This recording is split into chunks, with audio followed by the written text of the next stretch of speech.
para onde vamos? Porque a hora que você fala, que é uma pergunta que eu me faço todo dia, pegando o teu ramo de atividade, inclusive, há anos atrás disse, o rádio vai morrer. Ele teve que se reinventar em parte. Eu acho que ainda também não chegou no estágio que ele é. A própria televisão, quer dizer, o cinema, o DVD, o vídeo, o Blu-ray, o videocassete, que ninguém nem mais sabe o que é, mas enfim.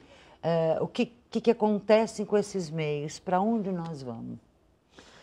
Tem um curta-metragem, é só colocar Lost Memory, que ele está assim, em Paris 2020, e aí é um casal, onde o rapaz, né, do casal, ele fica só olhando em telas no ar, porque isso é o que a gente chama de computação natural. Você não vai precisar mais ter uma tela, você vai ver tudo, enfim, bem Jetsons, assim, bem Minority Report.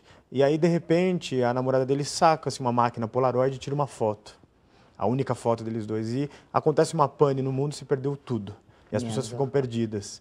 E aí a gente está nesse momento. Acho que se perdesse a memória digital, a gente volta rapidamente 2 séculos atrás. Como que era esse mundo? Só que aí eu acho que esse é o processo. As empresas vão ter que colocar o ser humano no centro. Durante muito tempo a gente pergunta assim, como a tecnologia muda a nossa vida? E agora chegou a hora de perguntar assim, como nós, dominando a tecnologia, mudamos o que está aí? E aí nasce uma coisa que chama social good, que é fazer o bem para o outro usar na rede. Casos fantásticos aqui no Brasil.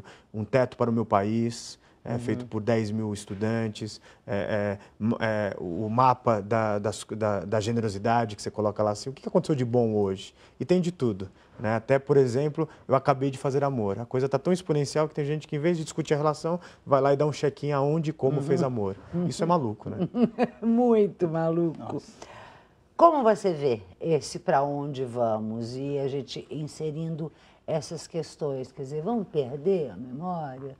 Eu, de vez em quando, me vejo justificando o injustificável, do tipo, esqueci de estar em tal lugar porque o meu distinto, que eu não preciso falar a marca dele, não me avisou, não fez o pipi para me avisar que eu tinha que estar em tal lugar, ou não te telefonei porque você não, minha agenda de telefone, você não está. Como diz o meu pai, né, a geração antes da minha, ele falou, se um dia parar o computador, acaba o mundo, ninguém mais faz nada, você não pode nem sacar mais dinheiro no banco. Todo mundo para. Eu sou da geração que meu filho chama de geração manual de instrução. Por causa dessas evoluções tão rápidas da tecnologia, trocar de um aparelho celular, eu dou para ele.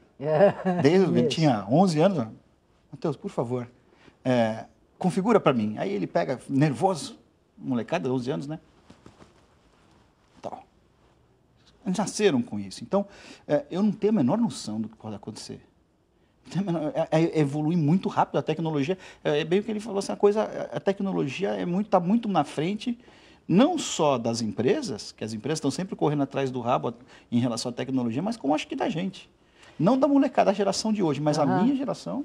Quando você falou das empresas, eu vi a figura que é a grande crítica que a gente tem às corporações em geral, a figura do elefante fazendo estrago, né? No sentido do elefante, no sentido que elas são paquidermes mesmo, elas demoram, elas são lentas, mas também a capacidade que elas têm, às vezes, de mudar o rumo, quer dizer, fazendo, de repente não vão fazer num Facebook, mas já vão fazer numa plataforma diferente, reorientar ou repensar ou reconfigurar, sei lá que alguma coisa que é nesse papo, mas enfim, a forma que se fará as coisas. Você acredita? Você põe mais fé. Eu sei que as empresas são feitas de pessoas, mas enfim, na capacidade de mudar ou de melhorar através das ações individuais, tipo, eu sozinho ali me parei de estar conectado, me desconectei. Ou das empresas eu me conecto de uma forma diferente. Como é que você vê isso? Olha, eu acho que a gente tem que repensar uma série de fatores no mundo dos negócios. Por exemplo, a ditadura do Excel, ela cabe ainda? Eu tive um almoço com o presidente de uma multinacional e ele falou assim, Gil, eu acho que essa coisa do Excel, de todo mês ter que bater meta em cima de meta, eu estou perdendo equipe, estou perdendo pessoas, estão pessoas tendo infartos. Só que qual o problema? Eu não sei qual é o caminho. Ele falou, você sabe? Eu falei, também não, estamos aqui estudando juntos. Mas, por exemplo, você quer ver uma conexão que parece absurda? Dias assisti uma entrevista sobre a área de saúde e os 2 médicos, sendo que um médico e um advogado, outro sistema, sobre o sistema de saúde, a grande questão era exatamente essa, até que ponto vamos ser capazes, por causa exatamente dessas metas e ir atrás dessa exigibilidade do mundo dos negócios hoje, de não conseguir, o sistema de saúde não conseguir dar conta, entendeu? Então, enfim, volta para o teu papo. Ninguém tem a solução, mas tem que passar por um desacelerar, é isso? Exatamente, porque assim, ser jovem hoje não tem nada a ver com a idade, tem a ver com quanto você encara as mudanças. E as empresas conseguem colocar nos seus conselhos pessoas abaixo de 25 anos? Será que existe esse choque? Então, assim, isso é um ponto, porque quando você fica muito convivendo com pessoas muito parecidas com a sua e o mundo digital acontece isso, você começa só a seguir quem é igual. Isso cria o que a gente chama de efeito túnel, não começa a ver coisas diferentes. Então, às vezes eu vejo reunião de conselhos que parece que são pessoas que sempre viram o mundo de um único jeito e não viram que existe sempre, pelo menos uma terceira via, no mínimo. É inacreditável. Você está citando uma coisa que eu lembro que eu tive grandes discussões com amigos quando li o livro do Steve Jobs, porque todo mundo criticava muito Steve Jobs por ter trazido para a corporação pessoas de áreas muito diferentes. O cara da Pepsi, enfim, não da área de tecnologia, dizer, mas aí está o magistral dele, ou diferente, o de ter engrossado em equipe pessoas de idades absolutamente diferentes, tanto muito jovens quanto mais velhos, e de ramos diferentes, né? Você sente isso também, que as corporações ou as empresas têm uma resistência, talvez até em manter o status, seja para pegar um novo como o teu sistema, ou seja para empreender mudanças? Já começa o princípio da ferocidade de, olha, vou manter o meu, o medo de perder o espaço. Mas está mudando, está mudando. A gente sente que tem hoje as empresas, a gente lidar com empresas muito diferentes, de meios muito diferentes, de meio de varejo de moda, de saúde, de tecnologia também, enfim. Mas a gente enxerga hoje, a gente trabalha muito com os departamentos de marketing e com diretorias financeiras, por causa dos nossos negócios, a gente vê que tem vamos dizer, uma heterogeneidade grande.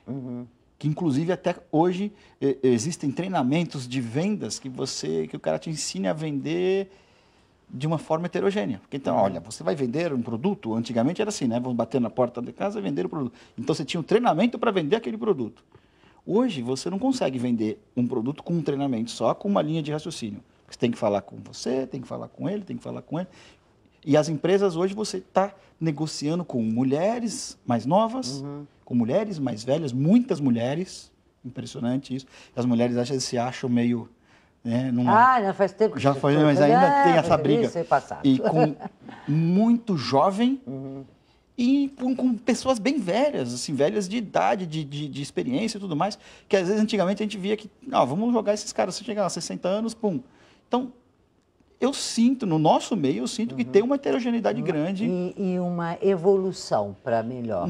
É. Quando a gente fala dessa evolução e dessa busca de aprimoramento, de seguirmos uma área, uma linha que vai dar mais, eu acho que no fim que todo mundo busca um pouquinho mais de equanimidade, seja ela do que sentido for, né? Que começa pelo econômico, pelo cultural, enfim. Você tem uma coisa mais igual, para que as diferenças não assustem os olhos da gente, não ameacem a gente com a questão de segurança, não ameacem a gente com a questão de revoluções sociais, etc. e tal.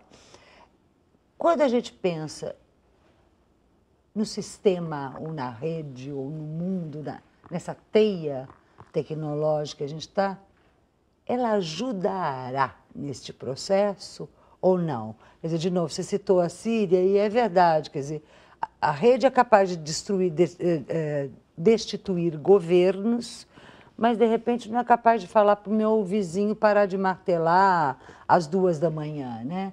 Então, qual é a capacidade dela, na sua opinião, para essa transformação? Então, todos os pensadores sobre rede sempre falaram de revoluções, vivemos a era das revoluções, E aí, sempre que você quer ver qual vai ser o futuro, você vai lá no estilingue do passado. Aí fui lá num pensador francês, Edgar Morin, eles têm uma coisa muito fantástica, assim, nós não precisamos de revoluções, precisamos de metamorfoses. E aí eu acho que a sociedade inteira precisa de metamorfose. E aí qual é o grande processo dessa sociedade em rede? Vivemos a era da transparência radical. Claro que toda transparência, ela já, na essência, deveria ser radical, mas onde corporações não podem falar uma coisa e fazer outra. Aonde um candidato à presidência da República nos Estados Unidos que dá um bate-papo com poucos e fala que 47% são incapazes, vai aparecer na rede. Então, essa transparência muda a forma de fazer web ativismo, política. Então, está todo mundo falando assim, como será a política daqui a alguns anos? Vamos precisar ir no domingo, todo mundo votar num vereador? Não, vamos se eleger aqui em rede, já tem tecnologia para isso, sobre o que nós queremos para o nosso bairro, para a nossa rua. Então, isso vai mudar todos os processos, e aí as empresas vão mudar muito. E as empresas elas estão com muita dificuldade de manter os talentos bons. Por quê? Porque com esse web empreendedorismo, que você pode estar assistindo esse programa e montando uma empresa nova, que pode ser um sucesso global, uma empresa que eu acompanhei fez um programa de training com 70 mil pessoas se cadastraram. Isso é um número, escolheram 60. Um ano depois, metade tinha ido embora. Aí o departamento de gestão de pessoas perguntou assim, mas por que vocês estão indo embora? Perguntava individualmente. Ah, porque eu não aguento ficar 2 horas no trânsito para ir, mais 2 para voltar.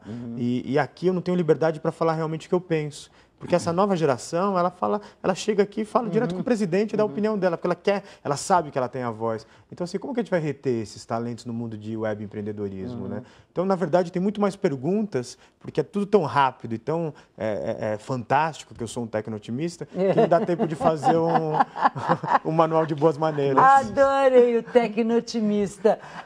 De vez em quando, recentemente, meu pai mesmo disse assim, precisa sorrir um pouquinho menos, filha, no vídeo, porque você fica falando de assuntos meio árduos, precisa ser mais séria, mas mostrar a seriedade da coisa. Ah, mas eu sou uma eterna otimista, eu sempre acho que vai morar. Então, nós estamos juntos nessa. Super obrigada a presença de vocês aqui com a gente.